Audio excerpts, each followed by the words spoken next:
Then question number 9 we have using properties of set show that first part A union A intersection B equals A and second part A intersection A union B equals A. इसको चाहें तो हम Venn diagram से easily यहाँ पे prove कर सकते हैं. A union A intersection B equal A prove करना है तो A union A intersection B यहाँ पे जैसे मैंने मार्क किया है यहाँ पे तो ए और बी दो सेट हैं और ए इंटरसेक्शन बी हमारा कॉमन पार्ट यहाँ पे शो कर दिया है. और अगर हम इसका ए के साथ यूनियन करते हैं तो ये हमारा इस पार्ट को भी इंक्लूड कर लेगा. So this will be the whole part और वो किसके इक्वल आ रहा है हमारा ए के.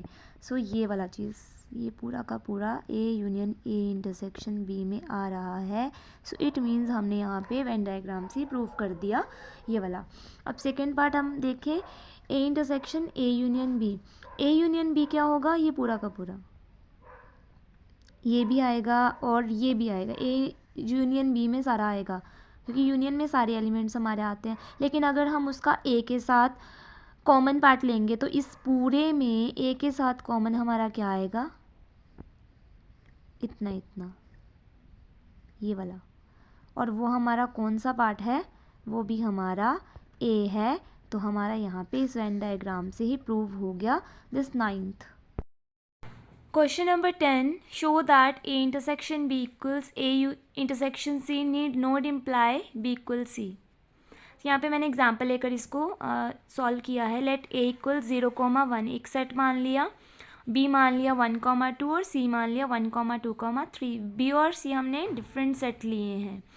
सो यहाँ पे अगर हम ए इंटरसेक्शन बी देखें, ए इंटरसेक्शन बी मतलब 0, 1 और 1, 2 में कॉमन इज सेट 1 एंड और ए इंटरसेक्शन सी की बात करें तो ए और सी में हमारे पास अगेन कॉमन इज 1.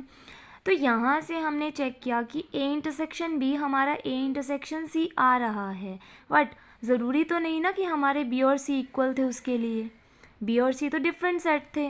तो यही बताया है कि हम शो तो कर सकते हैं intersection B equals to A intersection C के need not to imply B equal C. ज़रूरी नहीं है कि बी सी के इक्वल होगा तभी ऐसा प्रूव हो जाएगा. सो यहाँ से हमारे पास आ गया कि हमारे पास ये दोनों सेट सेम नहीं है फिर भी हमने यहाँ पे प्रूव कर दिया intersection B equals to A intersection C. Question number 11 let A and B sets if A intersection X equals B intersection X equals 5 and A union X equals B union x.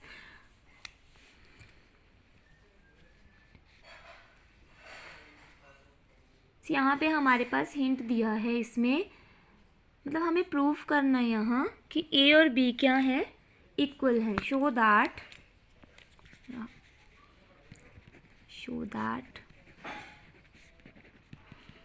ए और B set हमें equal prove करने हैं. दो conditions जो हमें given है उसको हम यहाँ पे लेकर चलेंगे. सो ए हमें यहाँ पे हिंट भी दिया है इस क्वेश्चन में तो यहाँ पे मैंने लिख दिया वो हिंट ए इक्वल्स है ए इंटरसेक्शन ए यूनियन एक्स. इसी से हम सॉल्व करते हैं. हमारे पास ए यूनियन एक्स जो है वो बी यूनियन एक्स के इक्वल है तो यहाँ हम इसको यूज़ करेंगे. ए यूनियन एक्स की प्लेस पे हमने बी यूनियन एक्स लिख लिया. अब A intersection B union X का मतलब है ए की इंटरसेक्शन बी के साथ यूनियन ए की इंटरसेक्शन एक्स के साथ. अब ए इंटरसेक्शन बी एक ब्रैकेट में है union as it is A intersection X हमारा 5 है तो उसके प्लेस पे 5 लिख दिया. अब ए इंटरसेक्शन बी यूनियन 5 का मतलब है ए इंटरसेक्शन बी वो हमारा फर्स्ट पार्ट आ गया. फर्स्ट यहाँ पे हमने इक्वेशन मान ली A equals A intersection B. Second हमारे पास बी हम लेकर चलेंगे वैसे बी के लिए भी हिंट दिया B intersection B union X. अब बी यूनियन एक्स के प्लेस पे हम ए यूनियन एक्स का कंसेप्ट यहाँ पे यूज़ कर लेते हैं. B intersection A union X जैसे हम ब्रैकेट्स को ओपन करते हैं वैसे यहाँ पे लिख रहे हैं B intersection A bracket union B intersection X. B intersection A as it is लिख दिया यूनियन बी इंटरसेक्शन एक्स हमारे पास 5 दिया है 5 और बी इक्वल आ गया बी इंटरसेक्शन ए. अब बी इंटरसेक्शन ए लिखो चाहे ए इंटरसेक्शन बी लिखो दोनों में कॉमन ही चीज़ देखनी है तो इसको हम ए इंटरसेक्शन बी भी लिख सकते हैं. सो ये हमारी इक्वेशन नंबर 2 आ गई. So from 1 and 2 we get A equals to B. This is question number 11 of miscellaneous exercise. Question number 12 है हमारे पास, find set A B and C such that A intersection B intersection C and A intersection C are non empty set and A intersection B intersection C equals to 5। अब हमें ऐसे 3 set find करने हैं A B और सी जिसमें ए की B के साथ कुछ कॉमन हमारे पास मिलेगा, बी और सी में कुछ कॉमन होगा, ए और सी में भी कुछ कॉमन होगा, लेकिन ए बी और सी तीनों में कुछ कॉमन नहीं होगा। सो हम यहाँ पे सेट मान लेते हैं। लेट सेट ए है हमारे पास 0,1।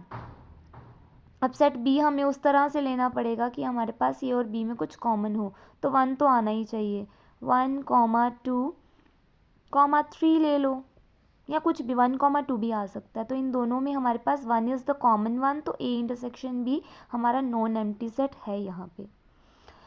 अब हमारे पास हमें लेना है बी इंटरसेक्शन सी, वो भी नॉन एम्प्टी होना चाहिए।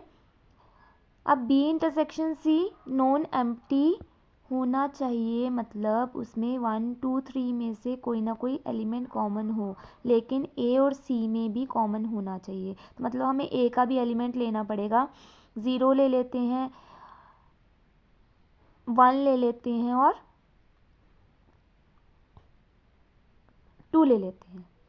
तो बी और सी में अगर इंटरसेक्शन चेक करें तो 2 आ जाएगा हमारा एक सेट, या तो नॉन एम्प्टी है। और ये इंटरसेक्शन सी चेक करें अगर तो 0,1 आ जाएगा। So these are the set जिसमें हमारे पास ये नॉन एम्प्टी सेट है। चेक कर लेते हैं यहाँ पे। ए इंटरसेक्शन बी हमारे पास आया 1 is the common one, B intersection C में हमारे पास आया यहाँ पे 1,2, और ए इंटरसेक्शन सी में हमारे पास आया 0,1। तो ये हमारे 3 आ गए। लेकिन यहाँ हमारे पास ए बी और सी में 1 तो कॉमन आ रहा है, सो ये हम नहीं लेंगे। यहाँ पे हम सी में थोड़ा सा चेंज कर देते हैं। सी में हम 1 को नहीं लेते, सी में हम सिर्फ 2 को लेते हैं और 3 ले लेते हैं। सो ए और सी में कॉमन क्या आ जाएगा? सो यहाँ हमारे पास कॉमन आया था बी में, बी इंटरसेक्शन सी हमारे पास आ गया 2,3, यस 2,3, और ए इंटरसेक्शन सी आ गया हमारे पास only 0 is the common element. लेकिन यहाँ ए इंटरसेक्शन बी और सी की बात करें, 0,1 0 इसमें है, इसमें नहीं है, 0 कॉमन नहीं आ सकता। 1 इसमें है, इसमें नहीं आ सकता। 2 इसमें है, इसमें नहीं है। 3 इन दोनों में, इसमें नहीं है। तो तीनों में कुछ कॉमन नहीं है, तो ये हमारे पास आ गया 5।